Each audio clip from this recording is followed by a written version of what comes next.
Hello students and welcome back to channel Siraj Tech D. आज reconciliation का lecture number 8 होगा, जिसमें हम कवर करेंगे नए पॉइंट्स ऑफ रिकंसिलिएशन। स्टार्ट करेंगे आज की क्लास।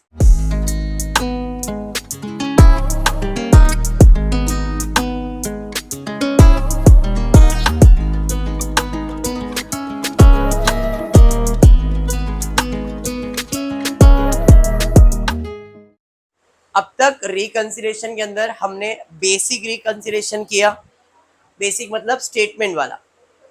फिर ट्रेडिंग अकाउंट दिया था, ट्रेडिंग प्रॉफिट एंड लॉस, उससे रिकंसिलिएशन किया। फिर ट्रेडिंग अकाउंट दिया था जिससे हम कॉस्ट शीट प्रिपेयर करते हैं और रिकंसिलिएशन करते हैं।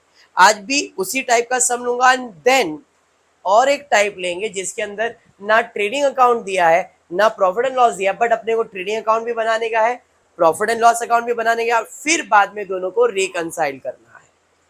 अब तक क्या था भाई, ट्रेडिंग प्रॉफिट एंड लॉस बना के दिया है, हम इसके बेसिस पे कॉस्ट शीट बनाते हैं एंड देन रिकंसिलिएशन करते हैं। अब लास्ट टाइप रिकंसिलिएशन का क्या होगा, ट्रेडिंग अकाउंट नहीं दिया रहेगा, प्रॉफिट एंड लॉस नहीं दिया रहेगा, sorry costing profit and loss नहीं दिया रहेगा। हम ट्रेडिंग प्रॉफिट एंड लॉस बनाएंगे, कॉस्टिंग प्रॉफिट एंड लॉस बनाएंगे एंड देन दोनों को सामने रख के रिकंसिलिएशन करेंगे। This will be the last part of reconciliation. Topic समझ में आ रहा है? कॉन्फिडेंस है। आज 8 लेक्चर्स के बाकी ऑफलाइन रिविजन भी आपने किया हुआ है। होपफुली आपको टॉपिक अच्छे से क्लियर है, पक्का। चलिए देखते क्वेश्चन दिया क्या है। Following is the profit and loss account as per financial record of Tirupati Traders for the year ended 31st March 2014। उनका ट्रेडिंग प्रॉफिट एंड लॉस बना के दिया हुआ है। एडजस्टमेंट के नाम पे सिर्फ एक ही एडजस्टमेंट है और कोई एडजस्टमेंट नहीं है। Closing stock in cost account is valued at cost of production. अगर ये एडजस्टमेंट नहीं भी दिया रहता तो भी कॉस्ट शीट में क्लोजिंग स्टॉक हमेशा कॉस्ट ऑफ प्रोडक्शन पे ही वैल्यू होता है। बोले चाहे नहीं बोले, कॉस्ट शीट प्रिपेयर कर रहे हो तो कॉस्ट शीट में closing stock is valued at COP. However opening stock in cost record is same as per financial record. मतलब जितना ओपनिंग स्टॉक इधर वैल्यू किया है, फाइनेंस कॉस्ट में भी सेम वैल्यू करने का है। ठीक है, पक्का 100%। और कोई एडजस्टमेंट नहीं। Prepare detail cost statement, clear उसने बोला है cost statement showing the cost excluding per unit नहीं बनाया तो चलेगा, and profit reconcile the statement showing reconciliation of profit. अब आपके ऊपर है रिकंसाइल कैसे करना है, प्रॉफिट एज पर फाइनेंस लेके या प्रॉफिट एज पर कॉस्ट लेके। ठीक है, जो भी एक्स वाई जेड। अभी अपने को इसके बेसिस पे क्या प्रिपेयर करना है, cost sheet. Direct prime cost, add करेंगे फैक्ट्री तो फैक्ट्री कॉस्ट, ऐड करेंगे ऑफिस तो cost of production. Cost of production के अंदर add opening stock of finished goods minus closing stock of finished good, cost of goods sold मिलेगा, add selling expenses, cost of sales, add profit तो sales मिल जाएगा। बराबर, format clear है। Unit rate per unit cost में हर सब में ऐसा प्रिपेयर इसलिए करता हूँ ताकि कभी यूनिट्स का प्रॉब्लम आए या रेट पर यूनिट तो अपने को मिल जाएगा डायरेक्टली। ठीक है, तो इसके लिए कॉमन फॉर्मेट रखा है ये। ओके, चलिए फिर स्टार्ट करते।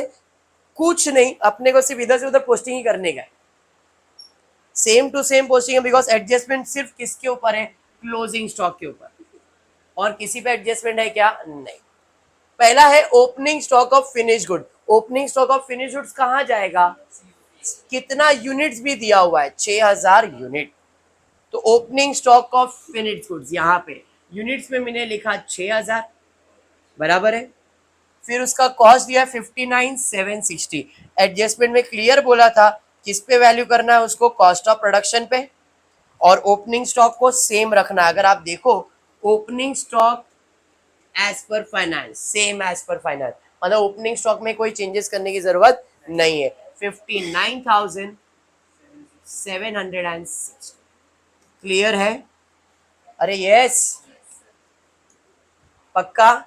आगे बढ़ते। Raw material consume 5,19,400। कोई एडजस्टमेंट है?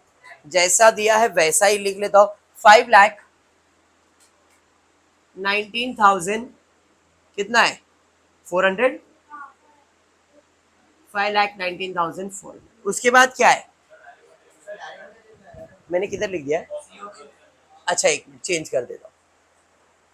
उसके बाद है कैरेज इनवर्ड। 5,19,400 बराबर। उसके बाद एक कैरेज इनवर्ड, याद करो कैरेज इनवर्ड मटेरियल में ऐड होता है, बराबर है। तो 5,19,400 प्लस 5,100 कर दो, कितना आ रहा है? 5,19,400 प्लस 5,100 ऐड करो, कितना आ रहा है? समझाना मैं क्या बोल रहा हूँ? 5,24,500 रॉ मटेरियल कंज्यूम में आ गया। वो डायरेक्ट मटेरियल इधर वर्ड यूज नहीं करेंगे, इधर यूज करेंगे। वेरी गुड, समझ में आ गया? नहीं नहीं, उसके बाद क्या है भाई? ये भी हो गया, ये भी हो गया, ये भी हो गया। डायरेक्ट वेजेस, डायरेक्ट वेजेस को एडजस्टमेंट दिया है क्या? नहीं। 72,872 72,872 जैसे थे वैसे ही है। कमलेश टिंग टिंग टिंग टिंग, हाँ वेरी गुड। आगे बढ़ेंगे। सेल्स कमीशन कहाँ जाएगा? सेलिंग एक्सपेंसेस कितना है? 38,520। तो भाई सेल्स कमीशन यहाँ पे आ जाएगा। सेल्स कमीशन क्या हुआ? इतना उदास क्यों है भाई? इट्स नॉर्मल, ये लाइफ में होते रहता है ऊपर नीचे। क्या है टेंशन? जाते रहने का चर्च गेट ब्लूटूथ मिलते रहता है। सेल्स कमीशन 38,520 कितना दिया है? आगे बढ़ते है क्या नहीं?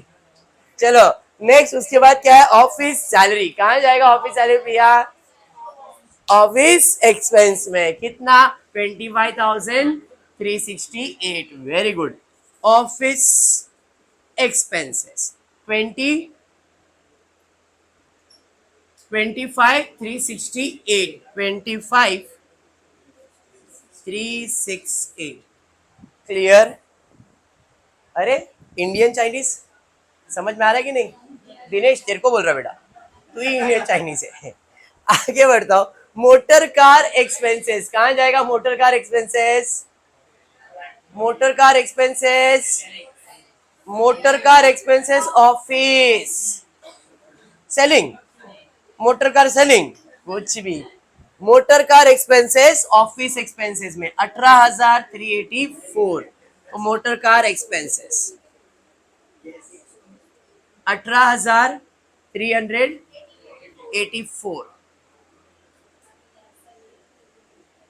समझ रहा है? इधर आप ये भी सोचो कि आप रिकंसिलेशन के साथ कॉस्ट शीट भी कर रहे हो। ये सब एक्सपेंसेस जब कॉस्ट शीट में आने वाला है, तो कॉस्ट शीट में भी अगर आपको आता है तो motor car expenses, selling commission कहाँ जा रहा है, तो कॉस्ट शीट का रिवीजन जैसा भी समझ के रखो, ठीक है? आगे कमलेश, उसके बाद क्या बेटा? एडवर्टाइजमेंट कहाँ जाएगा? एडवर्टाइजमेंट वेरी गुड, टिंग टिंग टिंग टिंग, कितना है? 61,920। एडवर्टाइजमेंट 61,000। वेरी गुड रंजना, 61,920 बराबर है। आगे बढ़ते, उसके बाद क्या दिया है? डायरेक्टर का रेम्युनरेशन।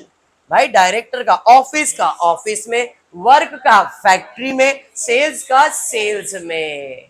क्लियर? तो भाई ऑफिस का है 12,000, तो भाई ऑफिस का है 12,000। Director remuneration 12। क्या हो गया बेटा? उसके बाद वर्क का है तो फैक्ट्री में चले जाएगा, वर्क का भी 12,000 है। Very good. और सेल्स का 14,000। क्या हुआ शर्मिली, कुछ बोलना चाह रही है? Very good. उसके बाद है इनडायरेक्ट वेजेस कहाँ जाएगा? इनडायरेक्ट फैक्ट्री में कितना है? 20,268। तो भाई indirect wages 20,268। Any doubt till here? पक्का समझ रहा है सबको? क्या बात है। आगे बढ़ते, उसके बाद क्या दिया है? प्लांट डेप्रिसिएशन कहाँ जाएगा? फैक्ट्री में कितना है? 11,472। तो plant depreciation 11,000। Very good Ranjana, 472। प्रिया उसके बाद क्या दिया? प्रिया उसके बाद दिया है वर्कमैन कंपेंसेशन रिजर्व। अब ये जो वर्कमैन कंपेंसेशन रिजर्व है, इसका कॉस्ट शीट में क्या लेन देन? रिजर्व का काम ये सब एप्रोप्रिएशन होता है और एप्रोप्रिएशन किया जाता है सिर्फ फाइनेंस में, कॉस्ट में नहीं। मतलब ये खर्चा आपके कॉस्ट शीट में नहीं आएगा। बात समझा? क्लियर है? आगे बढ़ते। ऑफिस रेंट, ये तो आएगा। ऑफिस रेंट 6,900 किधर जाएगा? ऑफिस में। एक मिनट, ऑफिस रेंट 6,000। हाँ क्या हो गया बोल, अभी क्या स्किप किया अपन ने?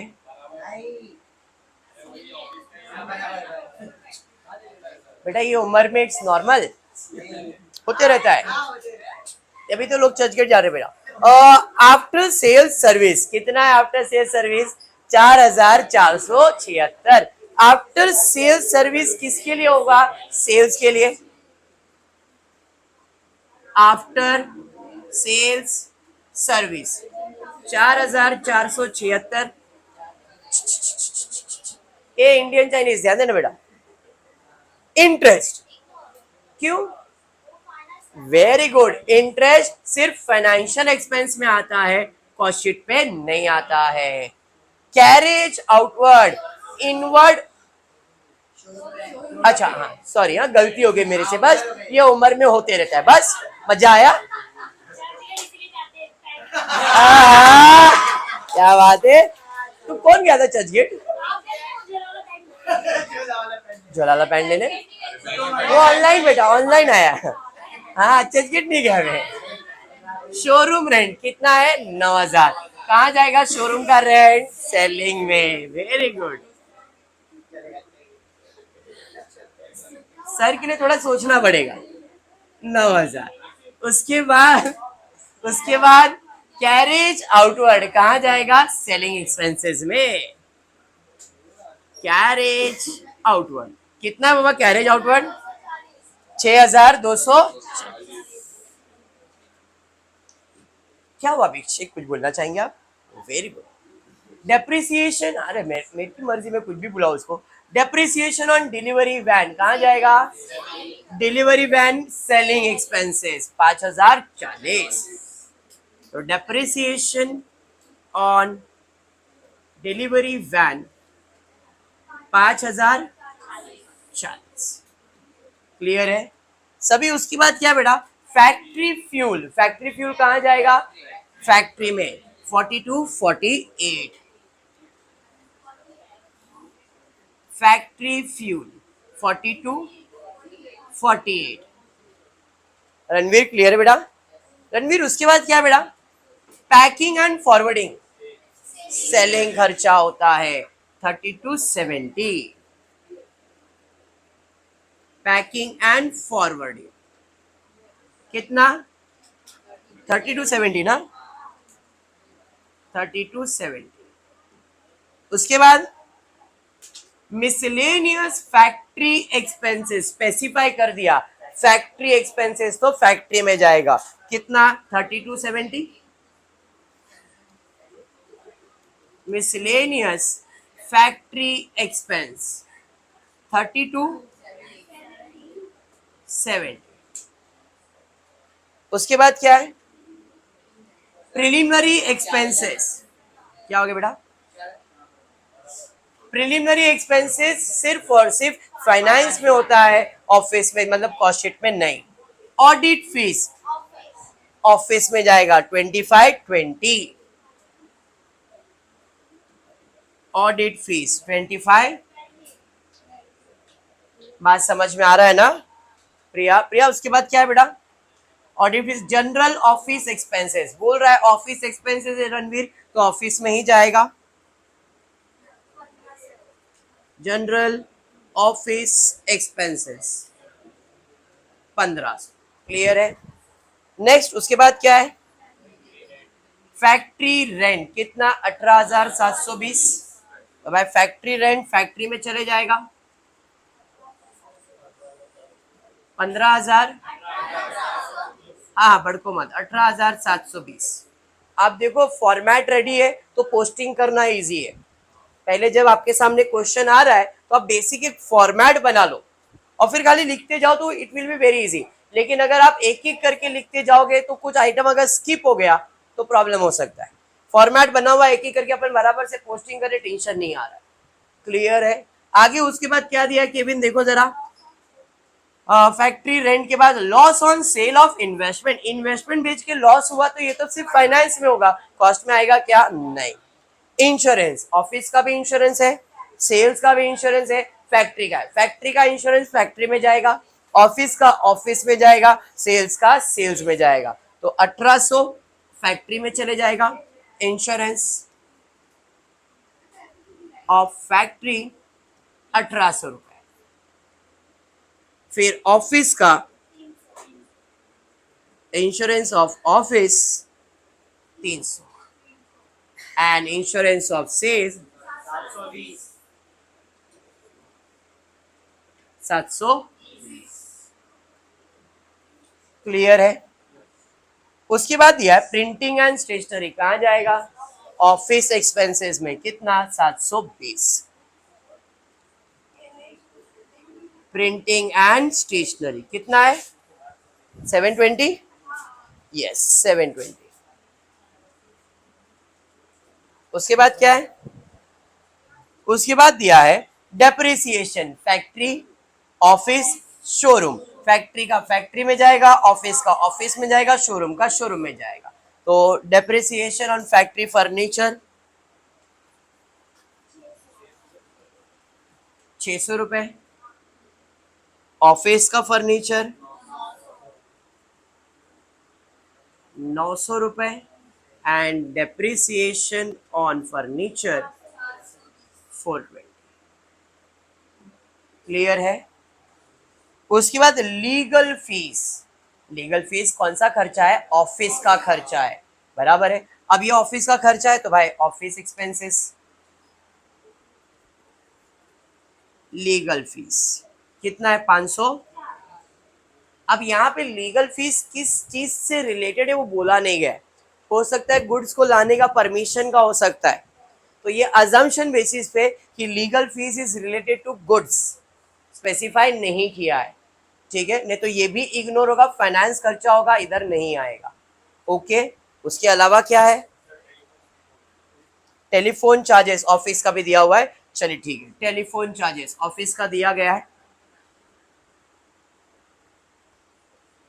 टेलीफोन चार्जेस 129 और यहाँ पे भी कितना है, 627। उसके अलावा नेट प्रॉफिट दिया गया है as per finance. Credit side पे जाएंगे, सेल्स दिया गया है, इधर कोई एडजस्टमेंट नहीं दिया तो सेल्स विल बी सेम, कितना दिया है,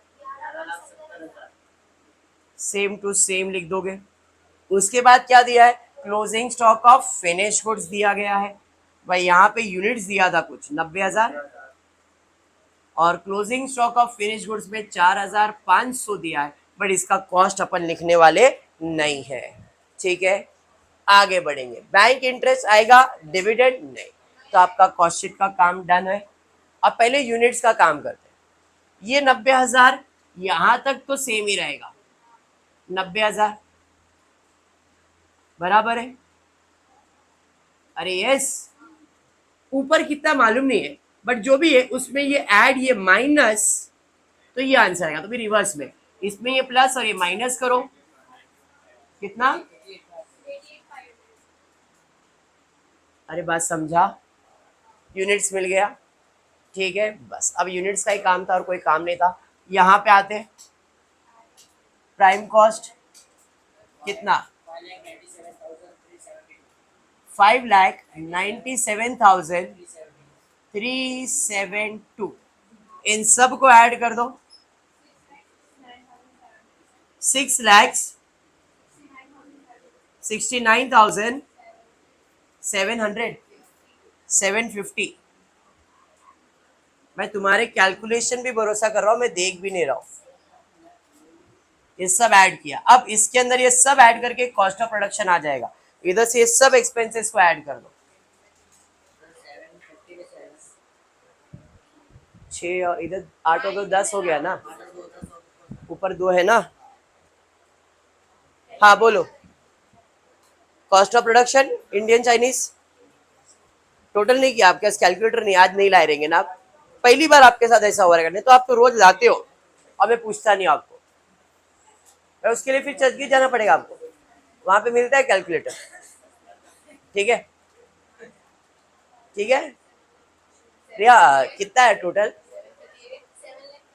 7,38,975 यूनिट्स आपको मालूम है 88,500 डिवाइड कर दो, cost of production rate per unit आ जाएगा 8 पॉइंट, पक्का सेम यहाँ पे लिखूंगा 8.35, पक्का ना? हाँ, आप लोग ने डिवाइड किया, मैं मेरे को मालूम ही नहीं है। 7,38,900 डिवाइड बाई 88 तो 8.35, 4,500 को 8.35 से मल्टीप्लाई 37,575। अरे समझा?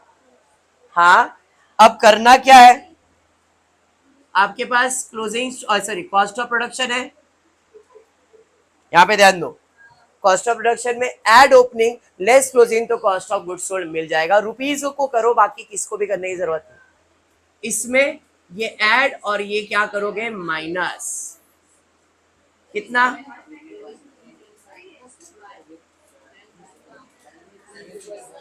7,61,160।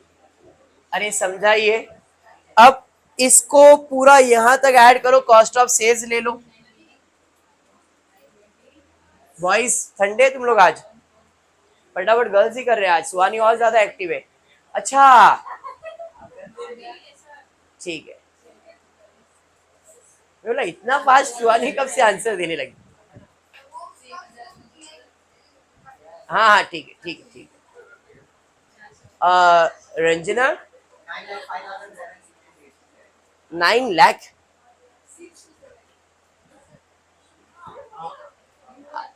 38 और 60, 90 हो गया, इधर 8 लाख हो गया।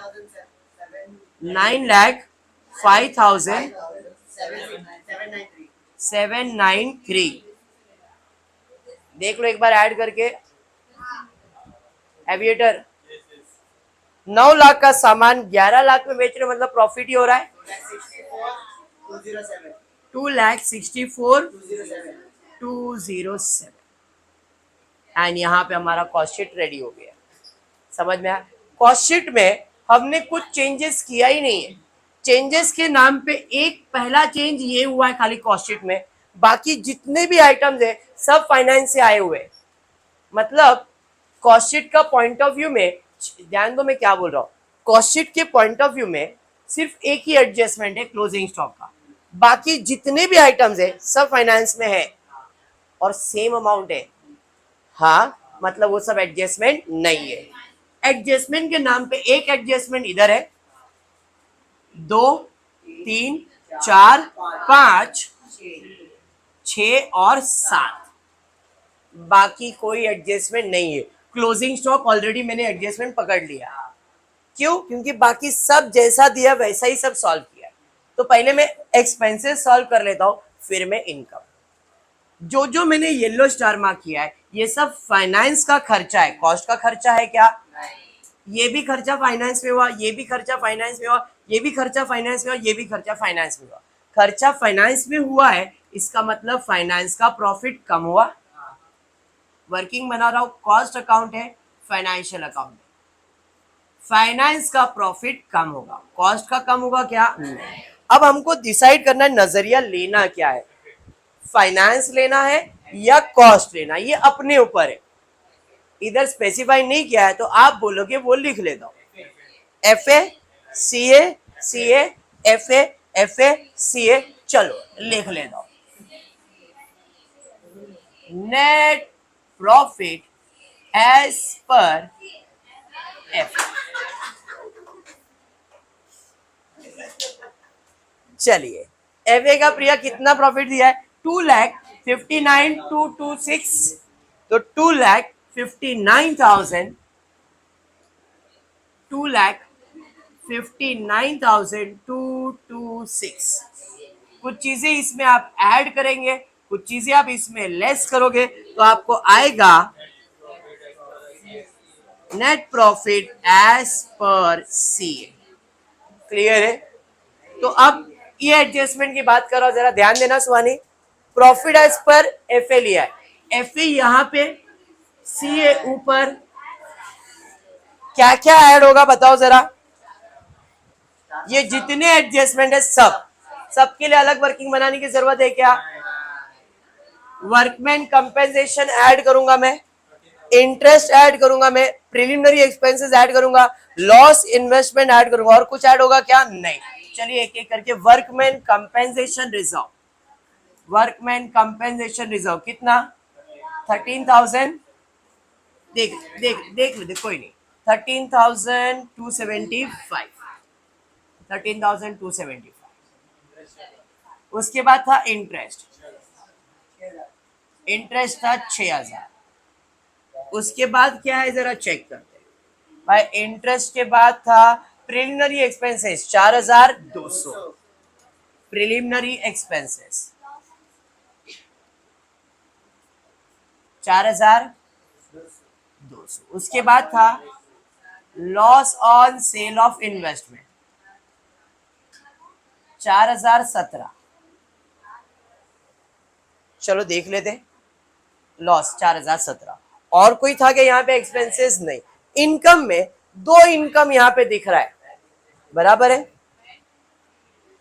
Cost account, finance. इनकम है तो प्रॉफिट तो बढ़ेगा, किसका? एफए का। सीए का बढ़ेगा क्या? नहीं। नजरिया एफए का है, नीचे देख रहे मतलब माइनस होगा। समझ में आया? तो बैंक इंटरेस्ट भी माइनस होगा, डिविडेंड भी माइनस होगा। 410 और 6,900। तो यहाँ पे बैंक इंटरेस्ट 410 और डिविडेंड 6,900, 6,900। फाइनेंस का पॉइंट ऑफ व्यू क्लियर हो गया। खाली बच गया क्लोजिंग स्टॉक। अब यहाँ पे क्लोजिंग स्टॉक कितना है? 52,776। और क्लोजिंग स्टॉक यहाँ पे कितना है? 37,575। जरा ध्यान से। क्लोजिंग स्टॉक क्या होता है? इनकम। क्लोजिंग स्टॉक क्या होता है? इनकम। बराबर है, दोनों का इनकम है, दोनों का प्रॉफिट बढ़ेगा। एफए का बढ़ रहा है 52,000, सीए का बढ़ रहा है 37,000। बराबर। सीए में कितना बढ़ रहा है? 37,575, 37,575। टोटल कितना था एफए के अंदर? देखो जरा, एफए में टोटल था 52,776, 52,776। यहां तक तो सेम था, तो एक्स्ट्रा कितना बढ़ गया? 15,201। अरे ये समझा? नजरिया एफए का है, नीचे देख रहे मतलब क्लोजिंग स्टॉक 15,201। और कोई एडजस्टमेंट है क्या? चलिए इसका टोटल ले लेंगे, 27,492, 27,492। और इसका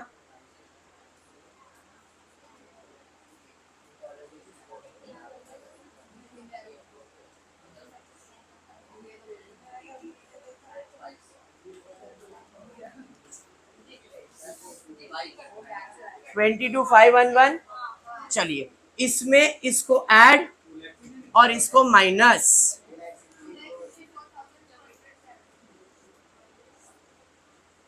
2,02,07। जरा चेक करते कॉस्ट में क्या प्रॉफिट आया है? 2,64,207। बात समझ में आ गया? क्लियर? अब नेक्स्ट लेक्चर के अंदर रिकंसिलिएशन का ट्रेडिंग भी अकाउंट बनाएंगे, प्रॉफिट एंड लॉस अकाउंट भी बनाएंगे। एक बार वो कंसेप्ट क्लियर तो टॉपिक को वाइंड अप कर दूंगा। क्लियर है क्या? चलिए आज इतना ही करते हैं। होपफुली वीडियो पसंद आया तो प्लीज वीडियो को लाइक कर देना, फ्रेंड ग्रुप में शेयर करना, चैनल को सब्सक्राइब करना। Thank you for watching the video.